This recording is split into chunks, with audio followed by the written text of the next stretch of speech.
Happy New Year to my friends and family, co-workers at the Atlanta VA Medical Center, shipmates. This is to my co-workers who works at the Atlanta VA Medical Center, such as myself. Last year I had a conversation with Miss Regina Carden, and I told her that there was a click, and to no avail. I told her also when there was an opening for a supervisor back in March. I'm only going to speak about my department, EMS, because the click is HR, the union, and the department heads. And I spoke with Ms. Carden last year and I told her, y'all don't run this hospital. They do. And I gave her some examples. I forwarded to her in email.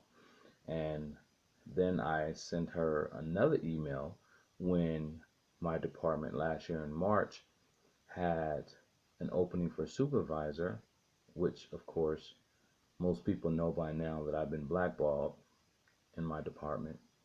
And of course, I didn't qualify, but they already knew who the supervisor was before the interview. And I brought that to Miss Regina Carden's attention. And then, of course, she sends me an email reply, says if there's anything else, let her know. I'm just trying to figure out how much more do you have to tell a person for them to realize that there is a serious problem in EMS at the Atlanta VA Medical Center, the main branch, main campus. For example, I'm going to go from from backwards to end. Just recently, I had a text message from someone, and this goes along with what I was saying about HR, department head, and the union runs the Atlanta VA Medical Center. In the text message, it stated, I'm actually looking for a congressional investigation, so a lot of information is not going to be told. It's only going to be specific, certain things to give you some meat and potatoes to let you know that there is a click at the Atlanta VA Medical Center. The text message reads, it's not on USA Job, they just hiring people. Yes, you know what they have. Yes, you know what they been doing, picking up people from CWT. Yes, Nicole and Human Resource told me about this. Now, this was an email just recently that I got within the last month or so. Also, when if you don't need a Freedom of Information Act to find out what's going on at the Atlanta VA Medical Center, all you need is three things. If you really take the opportunity, that's up on the wall, which is at my job most of the time. Some people wonder if they really work, but they're the whistleblower, retaliation. I'm sorry, excuse me.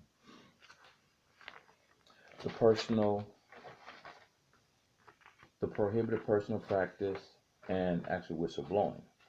Okay, and so with that being said, is if you take the opportunity and you look at the three things that you can use for your Freedom of Information Act to do the research yourself. You can use that. You can use your master agreement. I prefer the PDF form. That way it's easily to print out. And you can also use from your department. You can actually watch the writing from the USA job change from job to job in your department. For example, in housekeeping, it clearly states on the USA job form that important notice under the job summary, important notice housekeeping aide positions are restricted by law to preference eligible veterans. Well, what I have right here is a housekeeping aide supervisor. Richie really is the foreman. This one was back in 2014. I have had a copy of it because I actually applied for it. It says restricted to preference eligibles. if available. See important notice. Important notice, once again, says housekeeping aid are restricted by law to preference eligible veterans, not if available. Now, the reason why I'm bringing this first one to your attention is because I went to my chief man to man because I knew someone was going to be leaving. Now, at the time when they created the foreman position, there was actually one my supervisor was actually leaving at the time, and his name was Bernard McKay. He was leaving, he was getting ready to retire, and all of a sudden they came with the foreman position. And so when they came with the foreman position, he couldn't retire right away because, of course, they need him for 3 more years. Of course, that's more money for him to retire with as well. Well, I knew he was retiring. Now, my resume is long. I've been through and I'm not gonna bore you with the people that know me. They know me. So I'm it's not like I'm somebody who's just walking in, who's getting these positions, or who's asking for a position, or because I'm trying to use my disabled veteran status to get this. No, I'm getting this because of what I've been through from the time that I started working up until now. And so when I went, and of course he says, when I went to Roger Gray and I said, yo, is it possible if I can put in for training for the foreman position? And he was like, no, those shoes are too big for you. But today we have a person who's not even veteran preference, who's holding an acting foreman position plus a supervisor. Now, one thing about housekeeping is very transparent to the point to where you'll find out what's going on just by walking the hallways, and you don't even have to be ear hustling. They say it so loud they don't care who hears it. And so the word on the street is when Tiffany Gibson goes over to Fort Mac, they're going to move the person that's holding the temporary foreman and the supervisor position into her spot, which is going to leave 2 positions open. Well, that's EMS for you. That's the way we like to do things around here, the way they like to do things. The other one, supervisor, housekeeping aid supervisor. See, you're going to find when it says job summary, and they all says the same thing. This position is restricted to preference eligible veterans. Well, you can tell that there's a click at the Atlanta VA Medical Center because, like, for example, now, one thing a lot of people know me for is helping people because we have a lot of people who take advantage of us. And I say us as an employee. And so I've had a situation years ago when I first started working there. You will see it in one of my other YouTubes when I was working in OR, and me and second in charge, Al Rosario, had a situation where I said falsified documents, but basically it wasn't it wasn't just falsifying documents. It was more of, I would say, deceive or willfully obstructing me from competing for that position that I was already in, because he actually, there's only 3 people who got paid for what I fought for back then. One person from first shift, one person for second shift, and one person from third shift. Well, another incident that happened, now that email, that text message was a couple months ago. A coworker came to me and he was telling me that they were trying to put some documents in his records. And I only share documents with people unless, or in meetings, if I get their permission. I was given their permission. And ironically, when you look at, once again, like I said, you only need 3 things to find out what's going on. And when you look at the whistleblowing, a violation of any law, rules, or regulation, gross mismanagement, and abuse of authority. So he hands me a reprimand from our assistant chief, where our assistant chief was trying to, says the charge is failure to follow leave request procedure resulting in AWOL. Well, my chief, Dale Mincy, he put the dates and hours of the charges as April 26th, May 7th, May 8th, and May 10th. Well, Brumman gave me a copy, and all of his, now he put AWOL, and I can show you a couple of them. It says leave without pay. I scratched out his name and other important details on there because even though he gave me permission, it's not for me to put out there his business as far as who he is. But he does want this to be rectified just like everybody else, because we're tired of being bullied in housekeeping. You know, we're bullied, which creates a low morale. And there's another part of this in another video, and I'm hoping that the secretary of the VA pays attention and sends some people down here and get this congressional investigation, because not only did my assistant chief, like I said, abuse of authority, gross mismanagement, a violation of laws, regulation, of rules and regulations, well, also my chief, Mr. Roger Gray. And because now this was back in May. It says charge, failure to follow leave request procedure resulting in AWOL, of course. And in reaching this decision, I have given full and impartial consideration to the facts gathered in this case, as well as your oral reply and prior disciplinary records. Now, during his oral reply, the reason why I said there's a clique, who did I say was in the clique? HR, the union, and the department head. Outside of him giving an oral reply to our department head, which is Roger Gray, the union and HR were both present in that meeting. So you're telling me, even if you didn't get this information in advance, first of all, Mr. Gray, can somebody tell me how can my chief be impartial when everything is in black and white?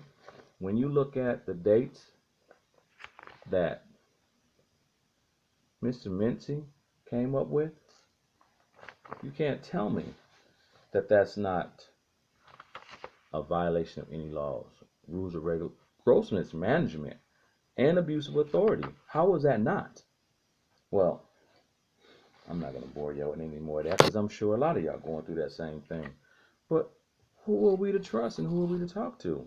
Well, ironically, one of the bigger things that we have going on in our department is, like I said, if you want to take the opportunity to really find out what's going on, that paper that I was telling you, which is the whistleblower and master agreement and what's going on, and your applications from the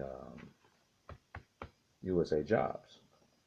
Well, in my department alone, I don't know about y'all's out there, because a lot of y'all out there, you know, y'all seem like y'all doing all right. But us, the reason why morale is so low is because they are so bold at what they do in our department.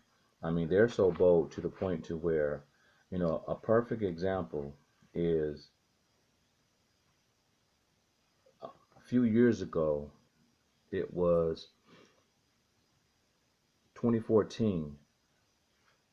Before 2014, around 2014, there was, now let me stop for a minute. Everyone knows I don't have a problem with who we hire. It's always how they hire.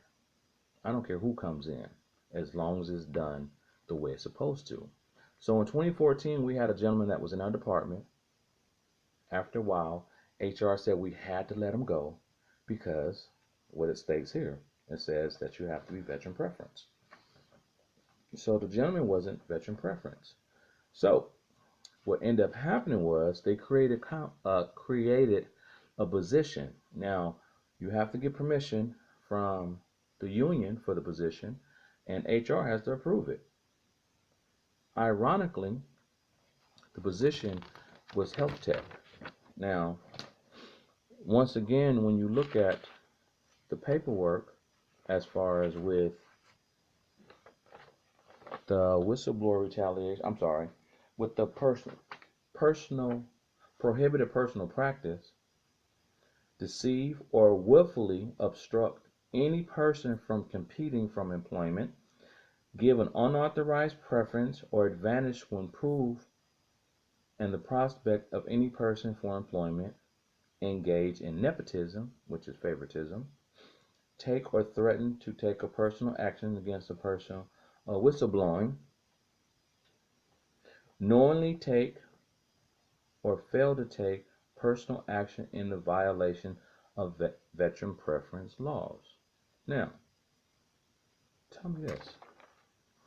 So when you created the health technician for the housekeeping department, how was it possible in that job, when you look at it, it actually states in one of the questions,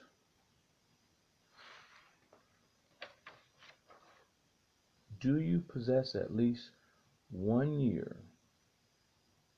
of specialized GS4 skills ability?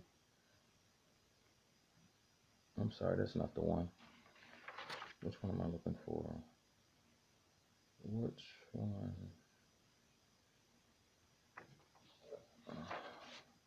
Oh, I'm sorry. It was question number 2. I'm sorry. Please forgive me. Have you successfully completed a 4-year course of study leading to a bachelor's degree with the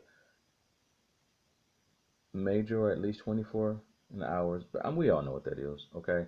I mean, that's just a way to screen out people who haven't been to college for this particular, for that right there, for health technician. But it's kind of ironic. This is EMS housekeeping. You don't even require that for the leads or the supervisor. But for a specialized position that the leads and supervisor have to lead and supervise, does that even make sense?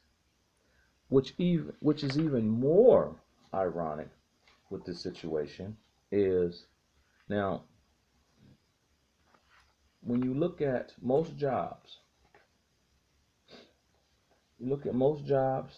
this is transportation assistance, veteran preference claim.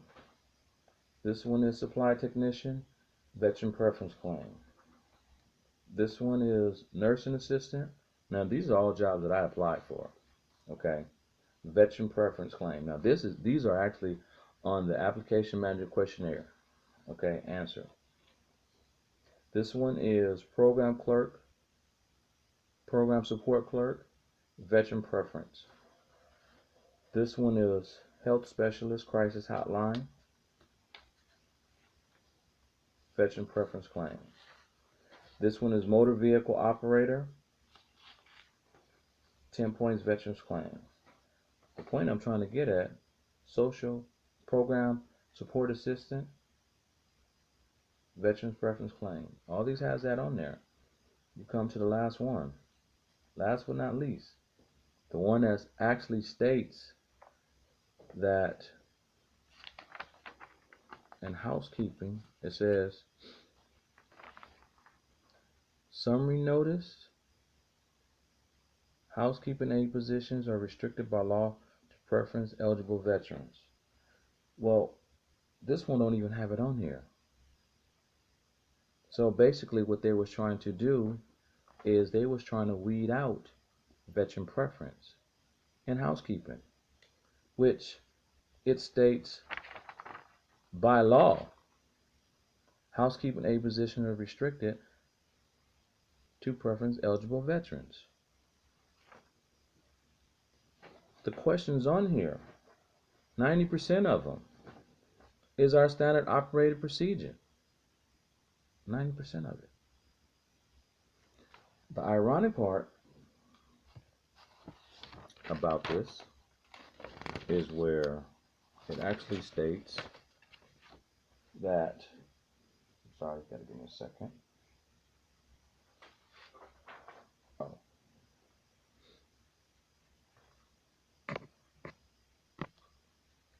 when you go to the responsibilities of health technician, what you will realize is all the responsibility is everything that we do. Like I said, once again, is our standard operating procedure from the beginning to the end, everything.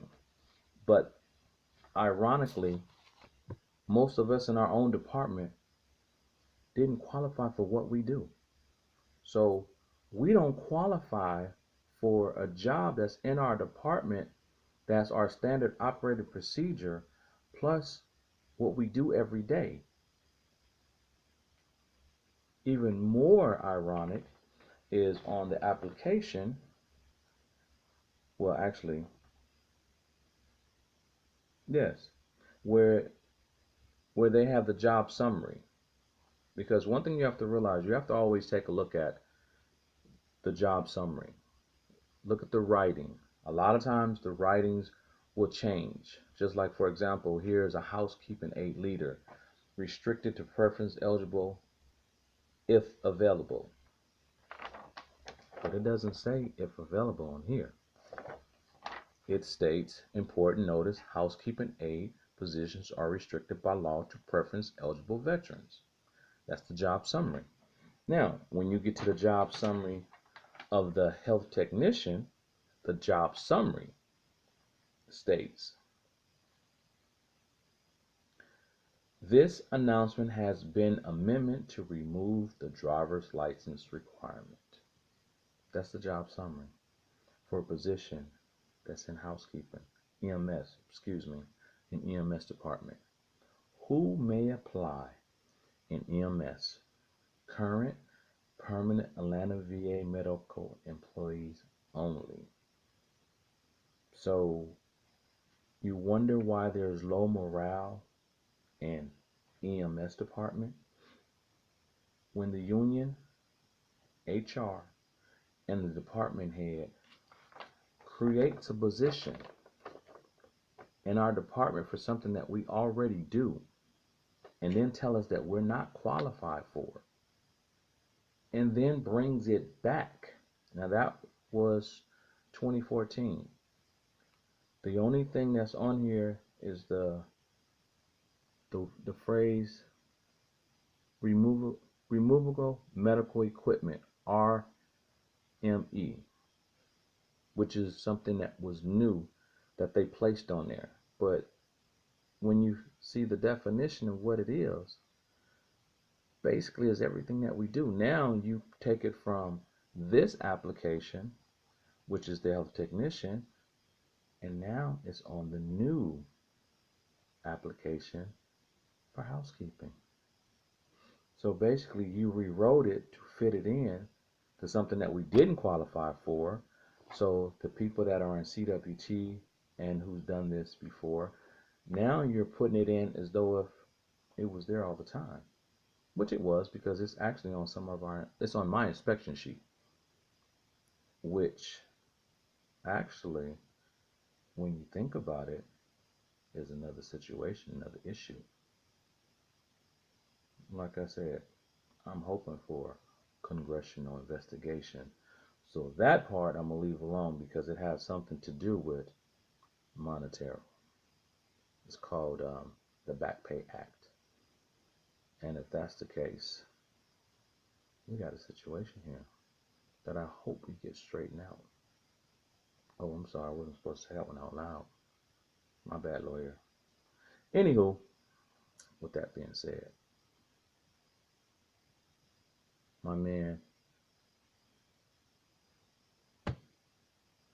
my favorite artist at this point in time back in the day, Mr. Gil Scott-Heron, used to say, the revolution will not be televised. It will be YouTube. Thank you very much, and y'all have a blessed day.